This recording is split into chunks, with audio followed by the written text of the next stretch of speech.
Happy Wednesday and welcome back to our nursing investigation, episode 3. I got some juicy things for you guys this week. I'll be showing you some screenshots. I hope you all enjoyed your snowmageddon as much as you could. You were able to get your groceries because my local store seems to have ran out of milk and bread still to this day. I don't know what's going on. It's not an apocalypse. It was just a little snow, guys. Get it together. So let's get into our thoughts of the week.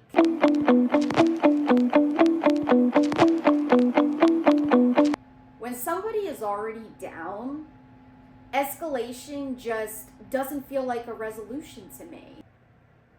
You have everything you want in life. Like, what more could you want? What does it look like when somebody with very little is forced to navigate something built for somebody with everything? There's so much going on in the world, and I'm pretty pissed off because it just seems like nurses in general have been taking hit after hit. Now I know why they say ignorance is bliss, because how far can you make it in the world not feeling like you've done anything wrong? Hurting people and feeling like you had good enough reason to do so. It almost makes me question, like, is the good guy ever really worth it? Like, unless you're in a Marvel movie or you're Spider-Man, like, is being the good guy worth it in the end? Like, does it just end up getting you shot in the street? It's just making me realize why nurses are the way they are. You know, so undervalued, so underpaid. Like, what happens when you go through something in life? Whether you sign a contract or you make a commitment, but then circumstances arise that you couldn't foresee happening. Like, what happens then? Does everything that preceded that become affected? I'm trying to go down the list of the thoughts I had for the week, because even when I'm not filming a video, I'm always thinking of you guys and thoughts that I have, because although this is a unique experience, typical, that's my life, right? Maybe you're going through something to where you can relate in some kind of way and apply these thoughts to your own life and think about things differently, because that's how we grow and learn. I really just can't get off of this tangent of thinking of, hypothetically speaking, somebody who has everything, right? Let's say they're rich, they're smart, they're old, they have a family, like they've accomplished their careers, like they've gotten married, they've had kids, whatever it is, like whatever in your mind is somebody who has it all, that's them, okay? They have abundance of wealth, externally, internally, like it's all there, everything's good. They are good, they're not struggling, they're not wanting, like they're good. And then on this side of the spectrum, you have somebody newer to the world who's trying to navigate it, who didn't come from the best background. For argument's sake, we'll just say they're middle class, although they could probably fall below a little bit. But somebody who just always had to fight to get what they wanted, just to live a normal life. I just don't see how somebody who has everything could ever argue with somebody who literally isn't even in the same realm, if you will. And I don't say that as a dig. I say that just logically speaking, like Jeff Bezos, for example. I was thinking about this too, like this man literally has everything. He doesn't need another dollar. If I went to Jeff Bezos right now and said, I want a free fund, he won't even give me a representative. He's going to give me a virtual assistant and ask me, what do I want? How much do I want it? How much do I want? Where do you want this to go? It'll be there soon. And he'll even let me keep the product because he just doesn't have time. He just doesn't care. He just has an abundance of everything. He's not going to be bothered with this. He's going to talk to me and he's going to figure it out. He's not going to pay a customer representative to take care of this little glitch in the matrix, if you will. It's fine, honey. And you know what that created? That created a loyal relationship. And now I love Amazon because it just creates that rapport that keeps you coming back and becoming a loyal customer. You build that trust because that $20 he let me keep, that product he let me keep, turns into that extra 100 I spend on something else because I trust the process. So I don't know, maybe it's just me. If the shoes were on the other foot, right, hypothetically speaking, I was in this world, or eventually I get to this place in my life where I have everything I want and desired. If somebody comes to me with a problem, you did this and blah, blah, blah, this wasn't right. Probably wasn't. If you're going to spend this much energy on something and it's literally ruining your life or will ruin your life, if I did something to change your future in some kind of way, it probably wasn't right, if you would spend this much energy on me. So I'm probably going to talk to you for a few minutes, figure it out, and let's move on. Because, what good comes out of arguing? It kind of feels like a custody battle. You have one parent over here who says, I'm right, this is what it is, and this is blah, blah, blah. And then you have one parent over here that's just, getting thrown around like a rag doll, just waiting for their kid to come home. I kind of feel like I'm in a custody battle. My experience right now with Jersey College of Nursing is you have all the education required to sit for your nursing exam, to have that recommendation to sit for your NCLEX. But the issue is this predictor exam and all the variables surrounding it. Then I have the Board of Nursing over here who's like, honey, come home, we're waiting for you. You have all your stuff, you have your bags in your hand, you have everything you need. Come home. And then I'm stuck in the middle and I have to go to court to decide, because in my mind, it feeling like a custody battle, it's like, we just can't figure it out as a family. We can't make this work for everybody, so we could just move on. We need somebody to tell us what's right and wrong. You don't have a moral compass. These are all questions I ask myself. You need somebody to tell you what the next step should be. Nobody in your life has told you, hey, maybe we should sit this one out. Don't we have better things to invest in? So we make an example out of her. Hypothetically speaking, let's say, worst case scenario, make an example out of somebody, right? And then what? Back to our nursing investigation. I'd like to start this section off titled as The Promise.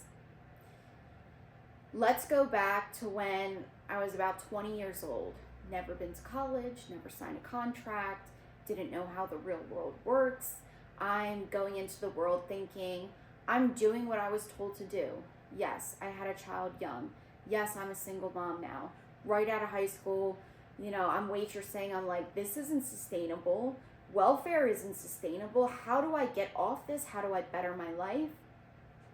How do I do this on my own? What career path is going to give us a decent shot at some sort of an easy or normal life? So last week we spoke about how I found Jersey College of Nursing and why I chose it. So now that I've made it to this point, it's time to dive in and see what the next steps are to admit myself into this school. It was reiterated multiple times, the high NCLEX pass rate. And I want you to remember that for the future. What I was being promised of, as long as I complete XYZ, I'll be able to sit for my license. And we have this strong NCLEX pass rate, so there's no way you can fail. That's how I interpreted it. As somebody who's never been to college, who knows nothing about being a nurse, who knows nothing about, nursing education, what you say to me, I'm taking at face value. If you say we have a high NCLEX pass rate, you'll be sitting for your license, I believe you. Why should I not believe you? As long as I do what the board requires, why wouldn't I be sitting for my license? I reached out to Jersey College via email, which I'll show for you now. I reached out to Jersey College via their website, and I believe I submitted, for an inquiry. Like you put your email in and you request more information and you get the basic gist of the program. And then I was to follow up with them if I wanted to have a meeting. If I was really serious about this, then you come into the school, you talk to a representative, and go from there. So after I reach out to Jersey College and I get that first call, email, I start reviewing. What does the school look like from the inside? What is going to be required from me? I was so excited, guys. I don't think you understand. Like, from somebody who felt like they had just not been, a valedictorian, is that how I say it? Valedictorian in school, or like a straight A student. I'm like so excited that this is my chance to really try. Like, I have this baby now. Like, I can't fail. Everything everybody else is investing in me to do this. Like, I can't let them down.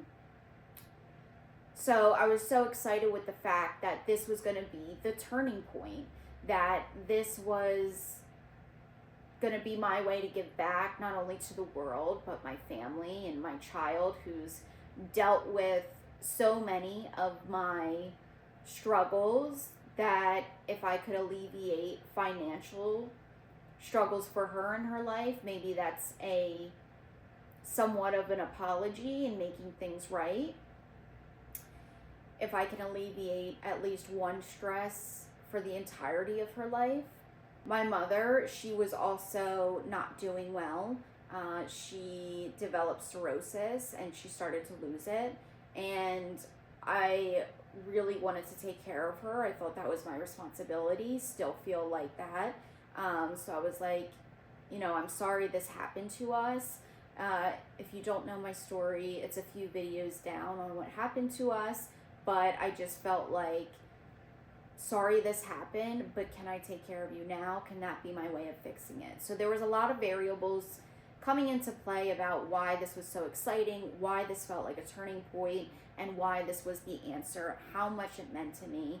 And everything just felt like it was aligning perfectly. I inquired in about winter time. I think I started reviewing like end of fall, early winter, somewhere around there, researching schools and finally deciding on, okay, Jersey College is going to be the best fit. So the timeline moved pretty fast from finding out about the school to coming in to then enrolling in about spring. The first communications with them, it felt pretty simple. It felt supportive and it felt very put together. Like, it felt like everything I needed to know was right there. Like I said, I cannot tell you enough how in the moment it felt like any concern I had, they took care of it. They answered my questions.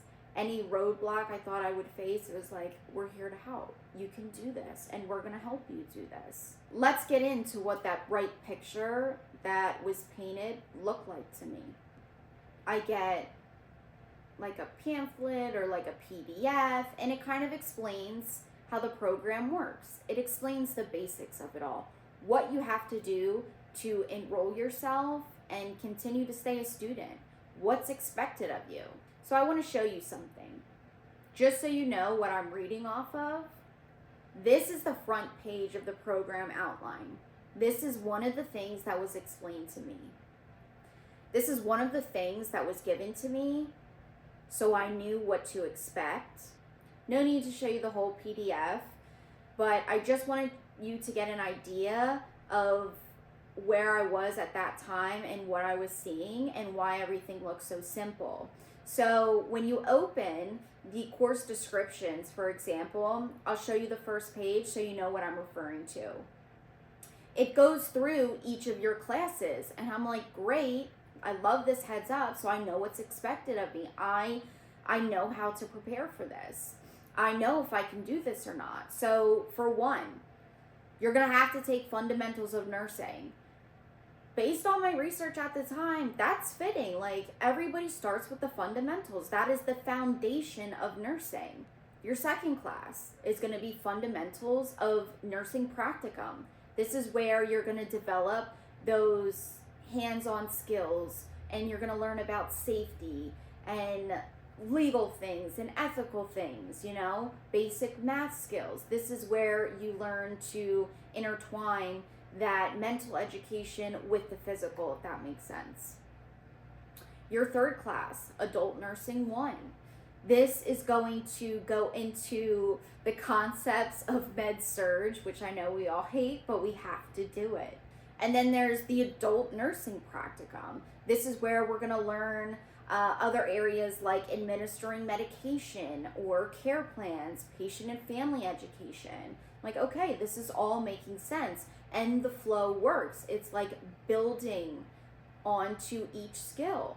We get into my favorite, well, one of my favorites, mental health nursing.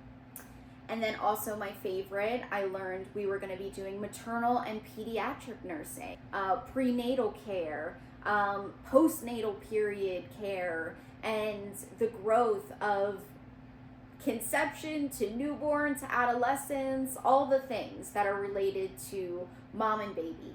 Then you're going to do your adult nursing too. It's going to cover both nursing before, during, and after, like surgical procedures or treatments, acute and chronic medical conditions. In my mind at that time, like, okay, this is a really nice flow. I'm able to start building. Like, the more you get through in nursing school, the more you start to build those skills. Human anatomy and physiology, all right? Not my favorite, but again, we have to learn it. And this is great for those of you who think you can't be a nurse if you've been out of the field for a couple years or you've stopped nursing to have a baby. Literally, for the most part, 9 out of 10 times, like, your heart's always going to be in the same spot. We're going to draw blood from the same few spots. We're always going to pick, you know, one spot over the other. Your BP is always going to be 120/80 as normal, just so you know. And those are the big things that really matter, in my opinion. We're going to learn everything from, or we did learn, I did learn because I did take this class and I did pass this class, everything from endocrine to blood, lymphatic, cardiovascular, respiratory, the skin, your immune system, nervous system, reproductive, urinary, digestive system, neuro. Like, you're gonna learn everything. And then we get into my not so favorite, pharmacology. Pharmacology, for those of you who don't know, is medications, administering medications, the physiological, the psychological aspects, calculations, dosage calculations, conversions. It's where we learn it all. That course outline, the way it was presented and given to me, was letting me know which courses I was going to have to take. And that made sense to me because based on my research at the time, that's literally everything you need to know for basic nursing. Also include where you have hands-on experience, like your practicums or your clinicals. So in the school, they had like mock rooms where it was set up like a hospital, for example, and you would work on dummies, or you would go to clinicals. Like, I remember going to a pediatric hospital, and it was so, I hate to say cute because it wasn't cute as in a happy sense, but it was just like the care being provided to such littles. And then I also thought it was really cool. We went to, in Trenton, New Jersey, there's like a psych ward. It was so fascinating to see what happens when people really do not have good mental health, to put it simply. How they live, you know, why are some in cells and some roam around? They have their own homes on campuses, like, and they just try to facilitate a safe life for them. I thought was interesting. But through all those courses, it is explained in here that, you know, you'll have practicums, you'll work on your clinical skills. That's a non-negotiable. That's how you really learn, is by getting into the field and working under licensed nurses. So in total, I want to show you what the curriculum plan looked like.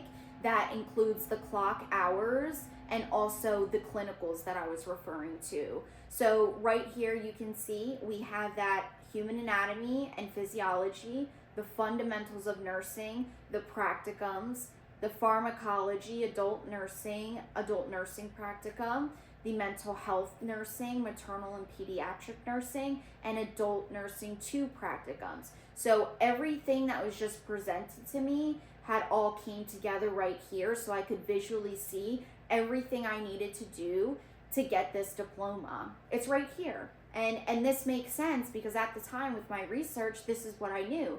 You need this many hours in nursing school. You need to take these classes to get your diploma. I have in total like 1,500 hours of educational and clinical experience, and then I'll be prepared to sit for my NCLEX. This is exciting. This looks doable. This looks reasonable.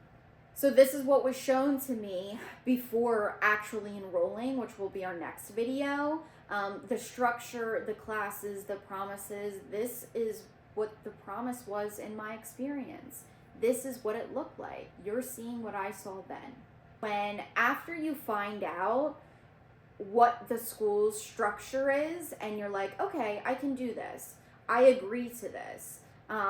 You get into everything you have to do to make sure they want to accept you as a student, and it's fair that they do so.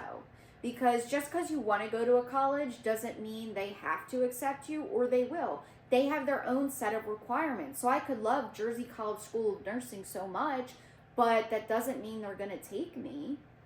I have to meet their requirements. So now we go into the next phase. I've accepted the school into my life. I'm down. But will they accept me? And I just want to say something. When you make this type of commitment that is extensive not only in payment, but responsibilities and how it could change the future and direction of your life, it matters how it unfolds. It doesn't matter about, for example, when you sign a contract and forward, that's not the only thing that matters. How it all happened matters just as much, and in my opinion, if not more. So as soon as I reached out to Jersey College and they communicated back with me and we started going through this process, coming in for interviews, touring the school, them telling me what I needed to do, what was going to be expected from me, all of this is an investment into the program. It doesn't just start your first day in class or your first payment. This all counts, and I want to be clear about that because that context matters. What do I need to do for Jersey College School of Nursing to accept me? I had to go for a physical exam, of course, right? You need to make sure you're healthy enough to be a nurse. Just like on job applications, they're like, okay, can you lift over 25 pounds? Things like that. You just need to make sure you're in good, average health to be able to perform these duties that are going to be expected of you. You have to get your vaccinations. You have to do your TB test. So I think at the time I only had to get a flu shot. Nowadays, some facilities require you to have flu and COVID. So things like that. You're going to be expected to take an entrance exam. I did this. It was approximately 3 hours long. You sat in a room by yourself with a laptop and you would go through the questions and answer. I believe it was at like a 12th grade level of like reading, math, English, things like that, just to make sure you had basic knowledge. And then you got to provide your high school transcript. So you're responsible for paying and getting that transcript to your school of choice. And then of course your personal life comes into play. They want to make sure you're going to be able to show up to their classes, because in nursing school, if you don't know, you cannot miss school. Like, somebody either be dead or it's better be you, because they do not play that. You have to show up every day. You have to maintain these hours. You cannot miss a test. They don't care. It will be marked as failed. Like, it's very serious in that sense of showing up, because that's part of the requirements of the boards. Not even just, this isn't just the school, like the board needs you to have this education and these clock hours.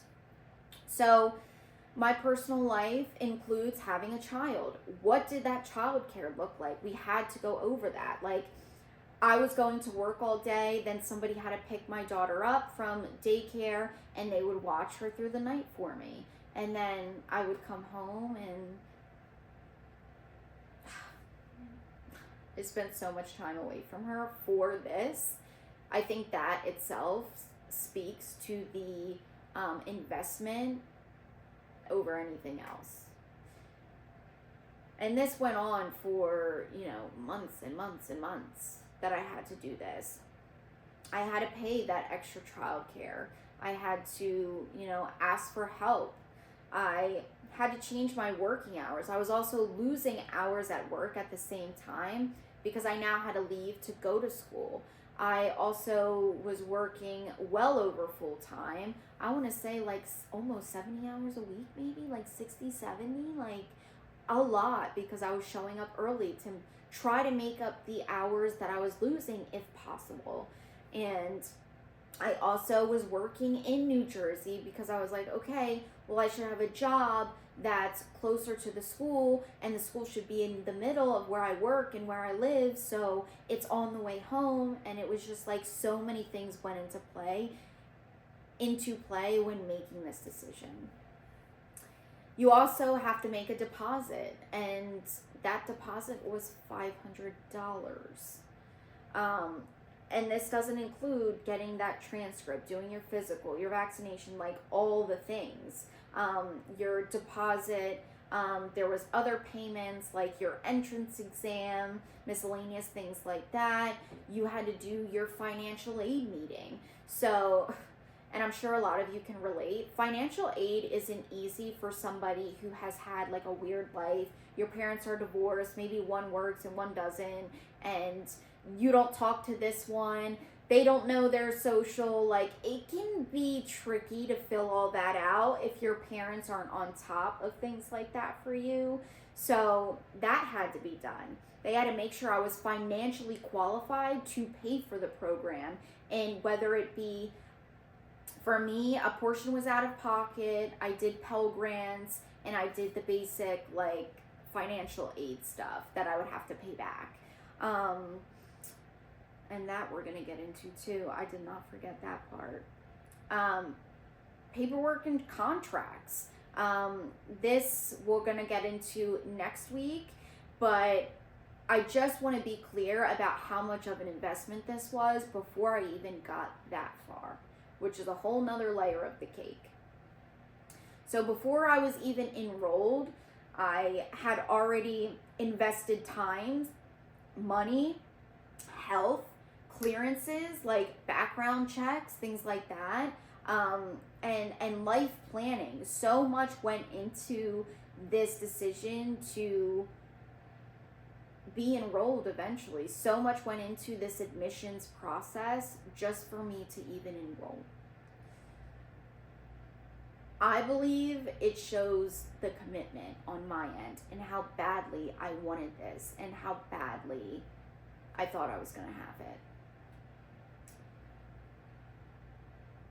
I also think not only the investments of, life planning or physical health, but the financial aspect for somebody like me who never had a life made for her or planned out. Like, there was nothing set aside for me to go to school. Like, there wasn't really any help.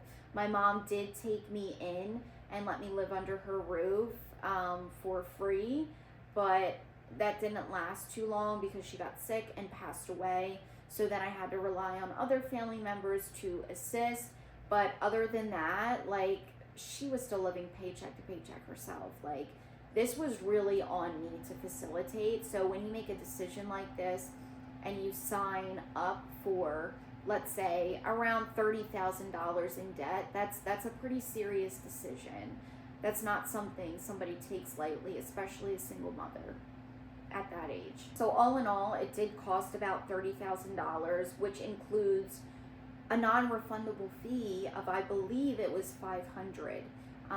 This was like your application fees, your registration fees, that criminal background check, your book costs, your laboratory fees, equipment, your uniform and lab coats, your malpractice insurance. Like, students are responsible to pay other fees like miscellaneous expenses we were talking about earlier, including documentation of that good health or fitness, those immunizations. So yeah, a minimum deposit of $500 was required and due before even enrolling at this point. Like, just through the admissions process, I had to fork up all this money, that deposit, the entrance exam fee. Like, that was due, or what would happen is somebody else would just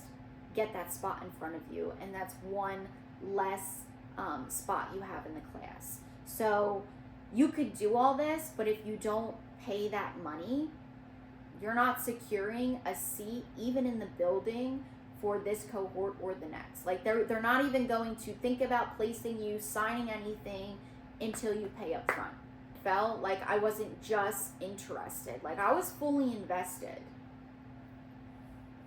I feel like this really matters, this context, because my reality was preceding that paper contract that was yet to come. Also want to show you what the admission requirements look like, so you know what I'm referring to and you know what I saw, so you can put yourself in my shoes.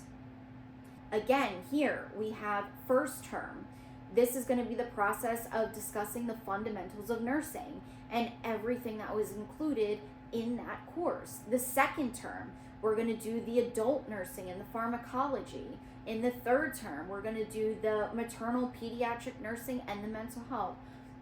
It still makes me smile because that was my favorite. I love that experience so much, and I miss it so much.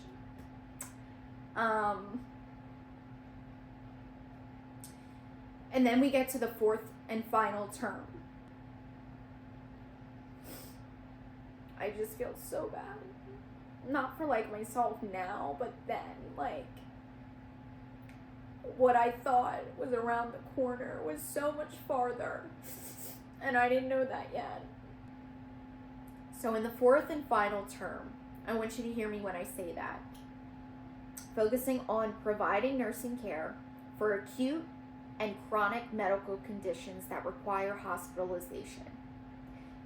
This term also involves a accumulation of all prior terms, focusing on the NCLEX, preparation and leadership skills. The courses in this term include adult nursing 2. So it's very clear that this is still a course. The fourth term is adult nursing. It also says we will do some NCLEX preparation, which we did do, but it ended up not being preparation and more a high stakes exam that was going to keep me from getting my recommendation to the Board of Nursing and leaving my transcript as completed, but my graduation date being withdrawn. So, context matters. And when I give you more details, especially in the next video, I think you'll really start to understand what happened. As a brand new nursing student who knew nothing about nursing, what an exit exam even was, who's talking to somebody who does this for a job as a living, somebody who created this program or helped create or keep this program afloat is a lawyer, somebody who knows nursing education inside out, to talk to somebody who has no idea about any of that and not convey every single detail in a way somebody would understand, that bothers me, and that should bother you. Because if it can happen to me, it can happen to you. If you watch any of my videos, let it be the next one. If you have questions, let it be the next video. There was some key Easter eggs in here that are of importance, I think even in the last video, as we're getting into what actually unfolded at the beginning. How did we even get here? I think that's just important as how we ended up here, right? Like, you don't open a book and skip to the end. You're gonna say what happened. It all starts with chapter 1. This was everything I knew before actually starting, and I mean before enrolling, before sitting in a classroom, before signing the main contracts. There was reliance before that compliance, before the contracts. So I don't feel like it was really a choice anymore. I had already been invested. Just because I haven't been in my clinicals yet or sitting at a desk, doesn't mean I hadn't already started the program. And that context matters. That will be important later. The process took time. This isn't something that just happened overnight. Expectations happened before what was printed. The risk had shifted after I was already locked in, and that context matters. In the next video, I'm going to be breaking down what the actual enrollment looked like that made me officially a part of the program on paper. Because remember, if I had stopped up to this point, everything I had just done would be for nothing. The response that's shortly being captioned online didn't answer any of my questions. If anything, it also didn't correct anything. I just really think it proved my point furthermore. We all agree that the predictor exam itself, on its own, kept my recommendation to the Board of Nursing. But what we disagree on is what was offered to remedy this situation. And I just want to be clear, just because you cite a contract, just because you cite something in writing, does not equal what happened in reality. In my experience, reflects differently. And we will get into that in the future, but I strongly urge you, if you're going to watch any of my videos, let it be the next one. So up next week, we're going to discuss what actually happened when I was preparing for those classes.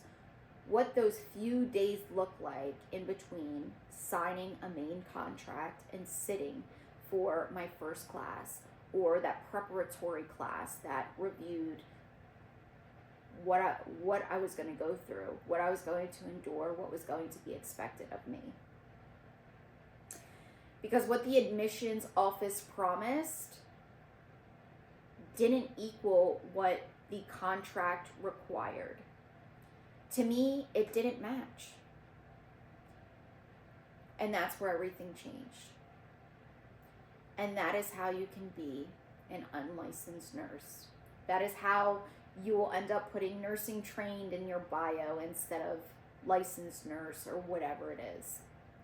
How does one make it all the way through nursing school, as treacherous and hard and grueling it is, just to make out with literally a transcript I can't do anything with as a nurse without that conferral date? This is how. I will see you next week. I hope you enjoy your week. Thank you for being here. Thank you for watching.